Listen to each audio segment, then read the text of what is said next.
So today I had a whole day where I didn't do anything but take care of myself. Like, not just financially, but emotionally and with every choice I gave myself today. And I just let myself wake up whenever that was, and it was about 9:30. And then I wandered around, and I got brave, and I took the box of hair dye I was carrying around with me, hoping for a friend to offer she would do it. And I did it myself for the first time in 54 years. I colored my own hair. And I am nothing but a big old bag of privilege, but I liked what I taught myself today. I liked that I learned how to at least follow the picture directions, even if I didn't read every word. And I liked how I let Alexa be the timer. And I liked how I didn't push the edges into comic book colored hair. And I liked that when I finally washed it out, I liked the feeling of the shower. I never take showers, I take baths. I like sitting in the water. And I noticed that I liked that when I was first figuring out how to be alone. I liked that the water touched me everywhere. I liked that I felt clean when I got out of her, no matter how long I'd sat in my own filth, which is what people say about, what shower people say about bath people. I like that I washed my hair and felt what it felt like before I conditioned my hair, and then put conditioner in my hair and noticed how much silkier it felt. And I like that I let it dry on its own. The hippie in me likes that. And I like that I brushed it and looked at myself while I did and cared about every strand. And I liked that I shaved my legs. And I liked that I put body butter on my skin, which I rarely take the time to do. And I liked that in between each course of self-care, I went to the kitchen to get a new batch of ice made by the ice maker in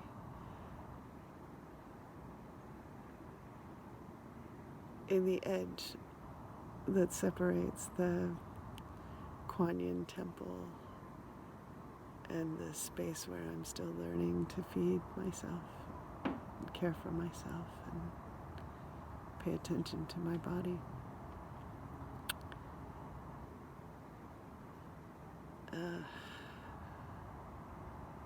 I've unloaded my closet. I've made a box of things I'm ready to let go of. I've packed away the things that I want to look again at when I get to wherever I'm going. I have still a hanging selection of things that I can wear, and I have a basket of laundry. And so all that indicates to me that I have done too much internet shopping and not enough sort of conscious consumerism. Because the only thing ultimately that I'm interested in wearing right now is my skin. And even that, I would change its color if I could. I think that's the truth. I think traumatization of being a white woman in America has been traumatizing since we were shipped here for our not worth burningness as witches. Do you think that's true? Once upon a PhD pursuit, I thought I would follow the origins of women in every Abrahamic tradition and see if there was a way that beyond wifedom and servitude and bearing the fruit of tomorrow, if there was any place where a woman got to be sacred in her own soul, in her own way, for her own knowing. And those rabbit holes are full of hideousness. And once, because I was so close to the chair at the time that I was there, I listened closely to how people were talked about and how people were talked to. And perhaps it's her that taught me that, actually, to look between the words at the spaces. A different teacher of mine found a way, just one single identifier that wasn't male. And that gave her the way to write that women and LGBTQ folk and people identifying themselves on a spectrum, they're also generating the nuances between the L and the G and the B and the T and the Q and the I.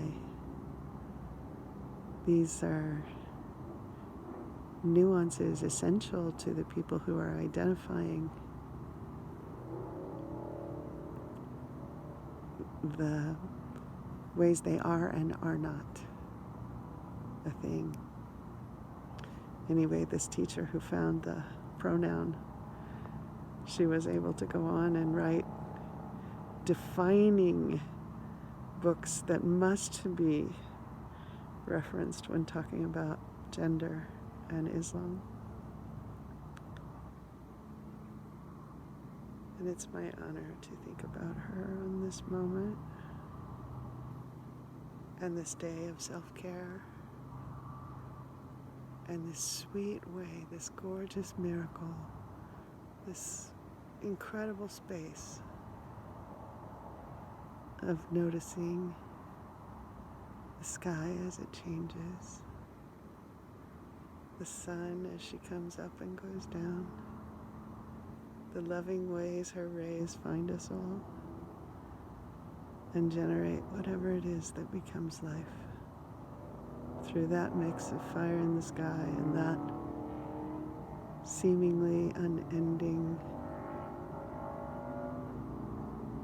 expanse of salt water. Waters salted from the vents in the earth, from up underground Olokun, the Yoruban god that holds the bottom of the ocean. Up from there, below there, somewhere in there, in that Nirguna Brahman of what is darkest inside, up from that come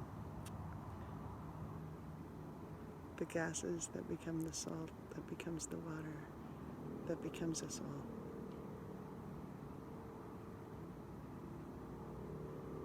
It's my honor to close this day with you, or at least the light part of it. To wish you the ways of the water, to be held by all the things that bring you, hold you, clean up your life while you live and breathe and have your being on this magnificent round around the sun that we've been given. Blessings on your courage to face the night.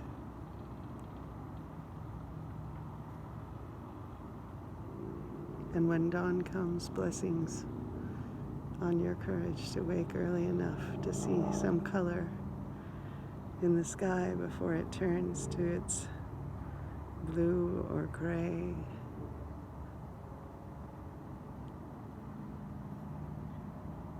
It's a miracle, to go to sleep and wake up every day. And if you can do it safely, you are privileged and entitled indeed. There is now not a day that goes by that I don't have pause before I sleep for the gratitude I feel, for the likelihood I will be given to wake up safe in the world tomorrow. Breonna Taylor's family will never have that feeling again. And the killer cops have still not been charged with her murder. But it's murder just the same.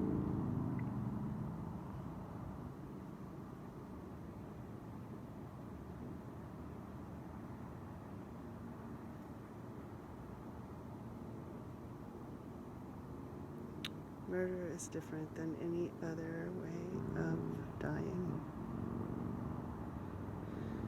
It means someone is responsible for killing you.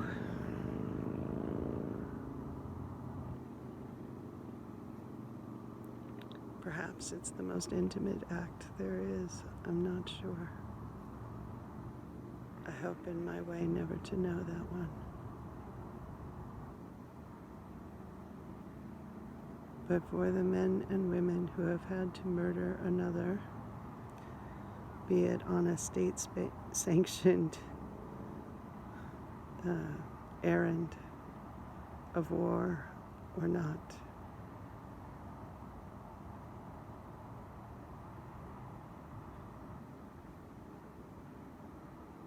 one wants to say there is honor in everything but honor killings, but that, isn't true. At the beginning and the end of every day, there's just you and the reflection of you that you see when you look in the mirror. Blessings on the courage it takes to love yourself. Enough to stay alive after you have taken a life. Justice counts on that.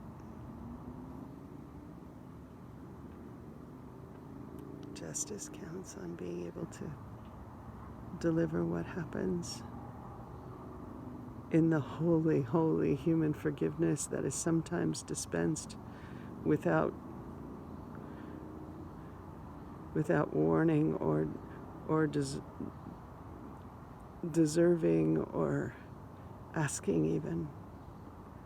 Some people can do that,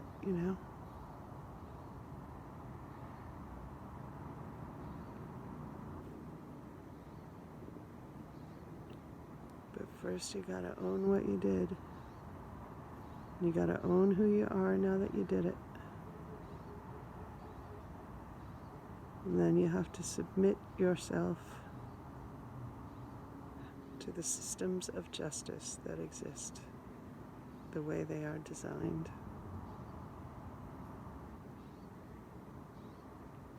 By men, white men, primarily.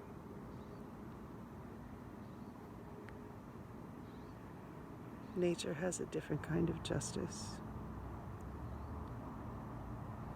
Mostly you get eaten when you're too slow to keep up with the pack. if someone spends their energy to eat you.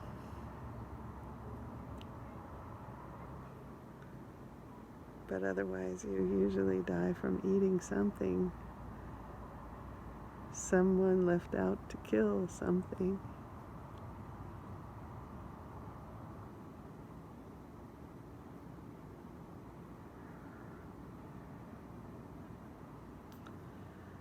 I'm going to stop with this conversation with myself because it takes me to some very far and wide and deep and lonely places.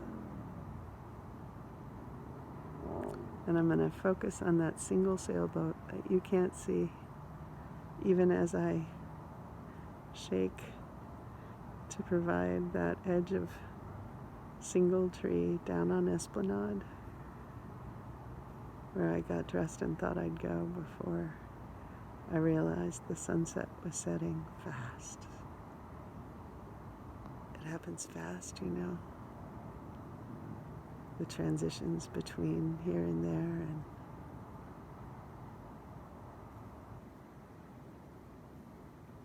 wherever such things are determined by horizon lines and ley lines and census determined boundaries and nationalistic border walls.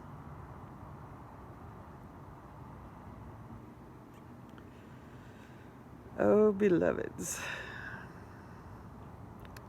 it has to be Joe. Vote as if you might never get to vote again. Because if you don't, I fear that might be the path this grand experiment in American democracy comes to.